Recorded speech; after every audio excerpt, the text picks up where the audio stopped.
الحمد لله نحمده ونصلي على رسوله الكريم أما بعد أعوذ بالله من الشيطان الرجيم بسم الله الرحمن الرحيم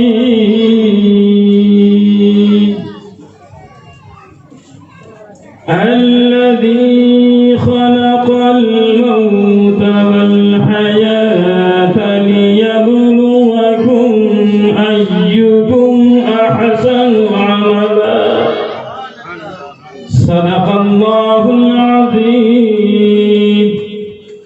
وصدق رسوله النبي الأمين الكريم ونحن على ذلك لمن الشاهدين والشاكرين وأفوض أمري إلى الله إن الله بصير بالعباد فالحمد لله رب العالمين بانیان اجلاس مینارہ نور پہ تشریف فرما علماء کرام و محبین و معزز سامعین، ٹائم بہت ہو گیا ہے، ورنہ حال یہ ہو جائے گا کہ وزیر اعظم نے تھالی بجوائی تھی کورونا بھگانے کے لیے، آپ بجائیں گے مولوی کو بھگانے کے لیے۔ وقت ہو چلا ہے، اس لیے بڑے اختصار کے ساتھ میں چند قیمتی باتیں آپ کے حوالے کروں گا۔ درود پاک پڑھیے، اللہم صلی علی سیدنا و مولانا محمد بارک وسلم صلاۃ و سلام علیک یا حبیبی یا رسول اللہ۔ موت و حیات، زندگی اور فنا، یہ دو چیزوں پر اللہ یہ ارشاد فرماتا ہے، الذی خلق الموت والحیات لیبلوکم ایکم احسن عملا۔ سبحان اللہ، ذرا طرف کے بولیے سبحان اللہ، ذرا جھوم کے بولو سبحان اللہ۔ ارے رب تو وہ رب ہے، اللہ اپنے بندے سے اتنی محبت فرماتا ہے۔ آؤ بخاری پڑھتے ہیں، پیارے نبی صلی اللہ علیہ وآلہ وسلم ارشاد فرماتے ہیں، تیرا رب تجھ سے 70 ماؤں سے زیادہ محبت فرماتا ہے۔ کیا بات ہے، اتنی محبت ہوگی، ایک ماں کی محبت کی مثال دنیا نہیں دے سکتی، ایک ماں کی محبت کا اندازہ اور اس کا تخمینہ پیش نہیں کر سکتی، مگر پیارے مصطفیٰ فرماتے ہیں، اے بندے، اللہ تجھ سے 70 ماؤں سے زیادہ محبت فرماتا ہے۔ یا رسول اللہ، جب اللہ اتنی محبت فرماتا ہے، ایک ماں اپنے بچے کو مرتا ہوا دیکھ نہیں سکتی ہے، ایک ماں اپنے بچے کو تکلیف میں دیکھ نہیں سکتی ہے، 70 ماؤں سے زیادہ محبت کرنے والا بڑی محبت سے پیدا کیا ہے، پھر وہ مار کیوں دیتا ہے، وہ موت کو کیوں پیدا کیا، زندگی دینے والا پھر وہ موت کیوں عطا کرتا ہے؟ تو آؤ قرآن میں ارشاد فرماتا ہے، الذی خلق الموت والحیات لیبلوکم ایکم احسن عملا۔ سبحان اللہ۔ اے بندے، میں 70 ماؤں سے زیادہ محبت کرتا ہوں، تیری ذات سے، تجھ سے محبت فرماتا ہوں، مگر میں بھی چاہتا ہوں میں جس پہ اتنی محبتیں لٹاتا ہوں وہ بندہ مجھ سے کتنی محبتیں کرتا ہے، وہ میرا کتنا اطاعت شعار ہے، وہ میرا کتنا پابند ہے، وہ میری باتوں کو کتنی مانتا ہے۔ اسی لیے میں نے موت کو بھی پیدا کر دیا ہے تاکہ یہ پتہ لگاؤں اور یہ جانچوں پرکھوں امتحان لوں کہ دنیا میں آنے کے بعد کس نے کتنے اچھے اعمال اعمال کیے اور کتنا برا کام کیا ہے۔ مسلمانوں گویا اللہ نے زندگی اسی لیے نہیں دی ہے کہ تم دنیاوی معاملات میں پھنس کر اپنے رب کو بھول جاؤ، بلکہ اللہ نے زندگی امتحان کے طور پر دی ہے۔ اگر تم یہاں اچھے ہو گئے تو اللہ وہاں بھی تم کو اچھا بنا دے گا۔ اس لیے زندگی اور دنیا کو دارالعمل کہا گیا۔ احسن عملا، اچھا کام کرنا ہے، احسن الاعمال، اچھے اچھے کام کرنا ہے۔ آؤ، دنیا کے اندر بے شمار قومیں ہیں، بے شمار دین والے ہیں، مگر ہم مسلمان ہیں، مسلمان کے گھر میں پیدا ہوئے ہیں۔ حالانکہ حدیث پاک پڑھو تو اللہ کے پیارے نبی صلی اللہ علیہ وآلہ وسلم ارشاد فرماتے ہیں، کل مولود یولد علی الفطرۃ لیکن ابواہ یہودانہ وینصرانہ ویمجسانہ۔ سبحان اللہ، ذرا طرف کے بولو سبحان اللہ۔ اللہ کے پیارے نبی ارشاد فرماتے ہیں، ہر پیدا ہونے والا بچہ اللہ کو مان کر پیدا ہوتا ہے، رب کی ربوبیت کو تسلیم کر کے پیدا ہوتا ہے، فطرت پر پیدا ہوتا ہے، مسلمان بن کر پیدا ہوتا ہے۔ یا الہی، جب سب مسلمان ہو کر پیدا ہوتے ہیں، چاہے ہندو کے گھر میں پیدا ہو، چاہے عیسائی کے گھر میں پیدا ہو، چاہے یہودی کے گھر میں پیدا ہو، چاہے مجوسی کے گھر میں پیدا ہو، چاہے ہندو کے گھر میں پیدا ہو، دھرتی پہ آنے والا بچہ مسلمان بن کر آتا ہے۔ یا رسول اللہ، جب مسلمان بن کر آتا ہے تو پھر وہ ہندو کیوں ہو جاتا ہے، وہ مجوسی کیوں ہو جاتا ہے، وہ یہودی کیوں ہو جاتا ہے، وہ نصرانی کیوں ہو جاتا ہے؟ مصطفیٰ ارشاد فرماتے ہیں، لیکن ابواہ یہودانہ وینصرانہ ویمجسانہ۔ حقیقت میں دھرتی میں آنے والا، دھرتی پہ گرنے والا بچہ مسلمان بن کر پیدا ہوتا ہے، لیکن اس کے ماں باپ جیسے ہوتے ہیں اولاد ویسی ہو جاتی ہے۔ اگر ماں باپ ہندو ہیں تو بچے ہندو ہو جاتے ہیں، اگر ماں باپ یہودی ہیں تو بچے یہودی ہو جاتے ہیں، اگر ماں باپ نصرانی ہیں تو بچے نصرانی ہو جاتے ہیں، ماں باپ اگر کافر ہیں تو بچے کافر ہو جاتے ہیں۔ مصطفیٰ ارشاد فرماتے ہیں، تم عاشق رسول ہو جاؤ، تمہاری اولادیں بھی عاشق رسول ہو جائیں۔ مسلمانوں، تمہیں اچھا بننا ہے، مسلمان گھر میں پیدا ہوئے اس لیے آپ مسلمان ہیں۔ اکثر ہمارے علاقے میں خاص کر لوگ مسلمان ہیں اس لیے نہیں کہ اسلام کو پہچانے، اسلام کو جانے، عرفان اسلام کے بعد مسلمان نہیں، بلکہ ہم مسلمان گھر میں پیدا ہوئے مجبور ہیں مسلمان ہونے پر، ہے نا بھائی؟ ہم مجبوری میں مسلمان بنے ہوئے ہیں، دو چیزوں کی وجہ سے، یا تو گورو کی وجہ سے یا جورو کی وجہ سے، یہ دو چیزوں کی وجہ سے مسلمان ہیں، ہے نا بھائی؟ ورنہ ہم میں اسلام کہاں ہے، ہم میں دین کہاں ہے؟ ارے بہت سے ایسے ہیں جس کو دین کی بنیادی باتیں نہیں معلوم ہیں، دین کی اساسی چیزیں نہیں معلوم ہیں۔ آؤ، جس دین کو تم اسلام کہتے ہو اس دین کی بنیاد کیا ہے تو اپنے نبی کی زبانی سنو۔ اللہ کے پیارے نبی صلی اللہ علیہ وآلہ وسلم ارشاد فرماتے ہیں، بنی الاسلام علی خمس شہادت اللہ الہ الا اللہ وشہادت ان محمدا عبدہ ورسولہ وان تقیم الصلاۃ وان تؤتی الزکاۃ وان تصوم رمضان وان تحج بیت اللہ ان استطاع الیہ سبیلا۔ سبحان اللہ، ذرا طرف کے بولیے سبحان اللہ۔ اللہ کے رسول فرماتے ہیں اسلام کی بنیاد 5 چیزوں پر رکھی گئی۔ آپ ذرا غور کیجئے گا، کیونکہ میں تقریریں اصلاح کے لیے کرتا ہوں. کل قیامت کے دن جواب دینا ہوگا. آپ نے اپنا کام چھوڑ کے اتنا وقت دیا ہے، میں نے آپ کو کیا دیا ہے؟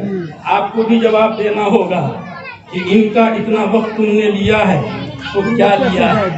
سمجھانا بھی ضروری ہے، سمجھنا بھی ضروری ہے، اس پہ عمل بھی کرنا ہوگا. مسلمانوں، ایک گھر تم بناتے ہو، اگر ایک روم بنانا ہے تو کم سے کم 4 کھمبے ہوں گے نا بھائی. اگر ایک کھمبا ڈیمیج ہو جائے تو چھت گرے گی، اگر 2 کھمبا گر جائیں تو چھت رہے گی، نام و نشان ختم ہو جائے گا. ارے مصطفیٰ تمہارے نبی، ہمارے نبی ارشاد فرماتے ہیں اسلام کی بنیاد 5 چیزوں پر ہے. اگر ان 5 میں سے کوئی ایک بھی ڈیمیج ہو جائے تو تمہارا ایمان، تمہارا اسلام بھی ڈیمیج ہو جائے گا، وہ بھی کمزور ہو جائے گا. پہلی بنیاد، 5 بنیاد ہے نا بھائی. پہلی بنیاد ہے، سرکار فرماتے ہیں شہادت اللہ الہ الا اللہ و شہادت ان محمدا عبدہ و رسولہ. سبحان اللہ. پہلی بنیاد ہے، اس بات کی گواہی دینا ہے، دل سے تصدیق کرنا ہے، زبان سے اقرار کرنا ہے، بولتے رہنا ہے، کہتے رہنا ہے کہ اللہ کے سوا کوئی عبادت کے قابل نہیں، اللہ کے سوا کوئی پوجا کے قابل نہیں، عبادت کے قابل نہیں، بندگی کے قابل نہیں. ہندو مورتیوں کو پوجتے ہیں، نصرانی حضرت عیسیٰ کو پوجتے ہیں، یہودی حضرت اسرائیل کو پوجتے ہیں، مجوسی یہ آگ کو پوجتے ہیں. کوئی پہاڑوں کو خدا بنائے ہوا ہے، کوئی درختوں کو خدا بنائے ہوا ہے، کوئی دریاؤں اور سمندروں کو خدا بنائے ہوا ہے اور وہاں پر جا کر سجدہ ریز ہو جاتا ہے. مگر مصطفیٰ فرماتے ہیں پیارے، اگر تو اسلام والا ہے، اگر تو مومن ہے، اگر تو مسلم ہے تو سن، تجھے یہ کہنا بھی ہوگا، ماننا بھی ہوگا، اقرار کرنا بھی ہوگا کہ اللہ کے سوا عبادت کے کوئی قابل نہیں ہے. نہ یہ جھاڑ اللہ کی عبادت کے قابل ہے، نہ مورتی عبادت کے قابل ہے، نہ عیسیٰ عبادت کے قابل ہے، نہ عزیر عبادت کے قابل ہے، نہ آگ اور سمندر اور یہ شمس و قمر عبادت کے قابل ہے. اگر عبادت کے قابل کوئی ہے تو وہ صرف خدا تبارک و تعالی ہے، اسی نے پیدا کیا ہے اور اسی کی بارگاہ میں سجدہ ریز ہو جانا ہے. اور اسی بنیاد کا ایک حصہ ہے، ہم پیارے نبی سے محبت کرتے ہیں، پیارے نبی کی عبادت نہیں کرتے. ہم اپنے نبی کو مانتے ہیں، مگر ماننے کا مطلب یہ نہیں کہ عبادت کرتے ہیں، عبادت کے قابل نہیں سمجھتے، بلکہ ہم عقیدت کے قابل سمجھتے ہیں، اپنی محبت اور اپنی انسیت کے قابل سمجھتے ہیں، ان کی تعظیم بجا لاتے ہیں. مگر اللہ عبادت کے قابل ہے اور ساری عبادتوں کے نذرانے ہم اللہ کی بارگاہ میں پیش کرتے ہیں. اور دوسری چیز، بنیاد، اسی بنیاد کا دوسرا حصہ، اپنے پیارے نبی صلی اللہ علیہ وسلم. نبی کا نام کیا بولو تو بھائی؟ میں اکثر جلسوں میں پوچھتا ہوں، لوگ بول ہی نہیں پاتے. ہمارے اور آپ کے نبی کا نام کیا ہے؟ بولو بھائی. نہیں بولیں گے، نام یاد نہیں ہے. یا الہی کرم فرما دے، اس امت پہ رحم فرما دے. اپنے نبی کا نام حضرت محمد، اپنے بچے کا نام محمد، بھائی کا نام محمد رکھتے ہو نا بھائی، پڑوسی کا نام محمد، مگر نہیں معلوم یہ محمد کون ہے. پیارے مصطفیٰ ارشاد فرماتے ہیں جتنے میرے ماننے والے ہیں وہ سب اپنا نام محمد رکھ لے رہے. سبحان اللہ. کیا اچھا ہوتا تمہارے گھر میں ایک نہیں، 2 2 3 3 4 4 یعنی سب کے سب محمد ہو جائیں. پیارے نبی کا نام محمد ہے. اللہ تبارک و تعالیٰ نے آپ کو نبی اللہ، رسول اللہ بنا کر کے مبعوث کیا ہے. عقیدہ یہ رکھنا ہے، گواہی دینی ہے کہ محمد صلی اللہ علیہ وآلہ وسلم اللہ کے نبی ہیں اور اللہ کے بندے ہیں. یہ عقیدہ رکھنا ہے. یہ پہلی بنیاد ہے، اسی بنیاد کو سمیٹ دو تو بنتا ہے لا الہ الا اللہ محمد الرسول اللہ۔ سبحان اللہ، یہ کلمہ ہے، اس کو کیا کہتے ہیں؟ پہلا کلمہ طیب ہے، غور سے سماعت کریں، پہلا کلمہ طیب ہے، اور اس کلمہ کو ہر مسلمان کو کم سے کم زندگی میں ایک بار پڑھنا، زبان سے اقرار کرنا، دل سے تصدیق کرنا ضروری ہے مسلمانوں۔ مگر بہت سے مسلمان ہمارے علاقے میں آپ ہیں اور لوگ ہیں، خصوصاً خواتین ہیں، زندگی میں کبھی کلمہ پڑھنا نصیب نہیں ہوتا ہے اور وہ مر جاتی ہیں۔ اللہ کے پیارے نبی صلی اللہ علیہ وآلہ وسلم ارشاد فرماتے ہیں من نسی کلمتی ہذہ لا الہ الا اللہ محمد الرسول اللہ فانا بریء منہ یوم القیامہ۔ آپ کے اور ہمارے پیارے نبی ارشاد فرماتے ہیں جو زندگی میں کبھی کلمہ نہیں پڑھا، قیامت کے دن میں اس سے بالکل لاپرواہ ہوں، بے پرواہ ہوں، بری الذمہ ہوں۔ آپ بتاؤ ایک امتی ہو کر کیسے دل چاہے گا کہ نبی قیامت کے دن مجھ سے لاپرواہ ہو جائے، نبی میرے سے بیزار ہو جائے، نبی بری الذمہ ہو جائے۔ اسی لیے کلمہ پڑھنا ضروری ہے۔ مسلمانوں، اللہ کے نبی نے ایک حدیث پاک میں یہ ارشاد فرمایا، اے مسلمانوں، اعمال کی غفلت سے تم گنہگار ہوگے لیکن ایمان کی غفلت سے جہنم میں داخل ہو جاؤ گے۔ تو سب سے پہلے ایمان کو درست کرنا ہے۔ مختصر انداز میں ہم کہہ دیں کہ ہر آدمی پر فرض ہے اللہ کی یہاں گرفت ہوگی۔ ان بطش ربک لشدید، میں بڑا ڈینجر بولتا ہوں مگر وقت کا خیال رکھنا اور جلدی ختم کرنا ہے۔ پیٹ بھوکا ہو تو بات کان میں نہیں منہ میں گھس جاتی ہے نا، اس لیے کان میں سنیں تو اچھا ہے، منہ سے سنیں گے تو بڑا لفڑا ہو جائے گا۔ ہر آدمی پر فرض ہے، سرکار نے آپ کو نگران بنایا۔ بے شمار حدیثیں میرے ذہن میں کھل بلا رہی ہیں، میں پیش کر سکتا ہوں مگر شارٹ کٹ میں آپ بخشے نہیں جائیں گے۔ کتنا بھی گورو کھا لو، کتنا بھی مسلمان چلا لو، جب تک اپنا فرض ادا نہیں کرو گے۔ تمہارا فرض یہ ہے کہ تمہارے ماتحت رہنے والے جتنے لوگ ہیں، بچے بچیاں، بیوی، نوکر، بھائی، سب کو اپنی طرف سے کلمہ پڑھانا چاہیے۔ سمجھ رہے؟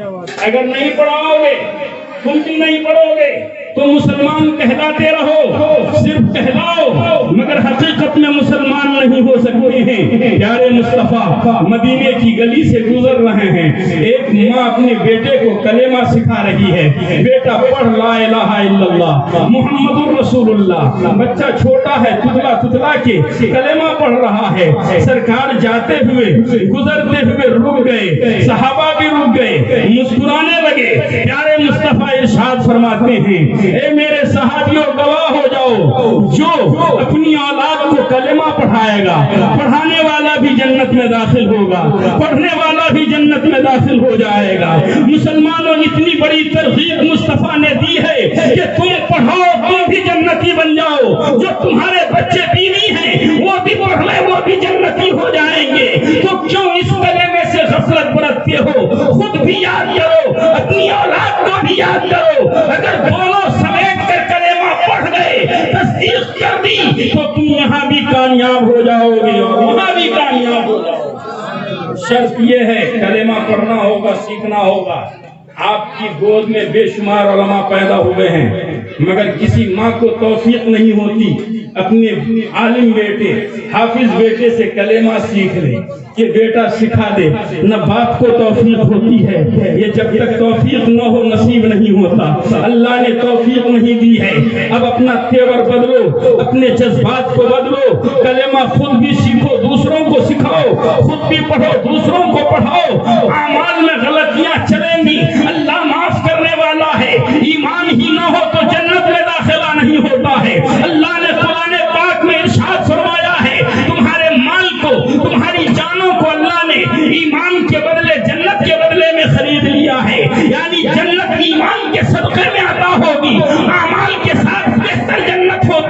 ایمان کے ساتھ صرف جنت ہوتی ہے۔ اللہ کے رسول فرماتے ہیں ایمان محفوظ کرو میری آنکھوں کو ٹھنڈک مل جائے۔ مسلمانوں اس لیے مذاق مت سمجھیے، علماء کی تقریروں کو مرنا ہے۔ ہم نے دیکھا مرحومہ جب تک زندہ تھی بڑی آب و تاب تھی، اولادیں، بچے، پوتے پوتریاں، لیکن ایک دن سانسیں بند ہو گئی۔ کون پوچھنے والا ہے؟ کون ساتھ دینے والا ہے؟ سب نے لے جا کے ایک گڈھے میں گاڑ دی۔ اس کے بعد کون پوچھنے والا ہے؟ کون خیریت لینے والا ہے؟ کوئی حال پوچھنے والا نہیں ہے۔ اب آپ کا ایمان ہی ساتھ ہوگا، اب آپ کا عمل ہی ساتھ ہوگا۔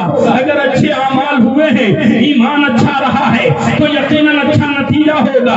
اگر ایمان و عمل صحیح نہیں رہے ہیں تو نتیجہ برا ہوگا۔ مگر سرکار نے راستہ دیا ہے، اے اولادو، اگر تمہارے باپ ہیں، اگر تمہاری ماں ہے، تم اپنی ماں اور اپنے والد کے ساتھ مرنے کے بعد بھی بھلائی کر سکتے ہو، اس کے ساتھ احسان کر سکتے ہو۔ طریقہ یہ ہے کہ دنیا میں جب تک زندہ ہو تم بھی اچھا کام کرو، اپنی اولاد سے اچھا کام کرواؤ، ان کے لیے ایصال ثواب کرو۔ جو اولاد اپنے ماں باپ کے لیے قرآن پڑھ کے بخشتی ہے، اپنے ماں باپ کے لیے اسی طرح کے نظر و نیاز کر دیتی ہے، ان کی مغفرت کے لیے کوئی نیک کام صدقہ جاریہ ہو کر دیتی ہے، تو یقیناً سرکار فرماتے ہیں اس بیٹے کی وجہ سے ماں بھی بخشی جائے گی اور باپ بھی بخشا جائے گا۔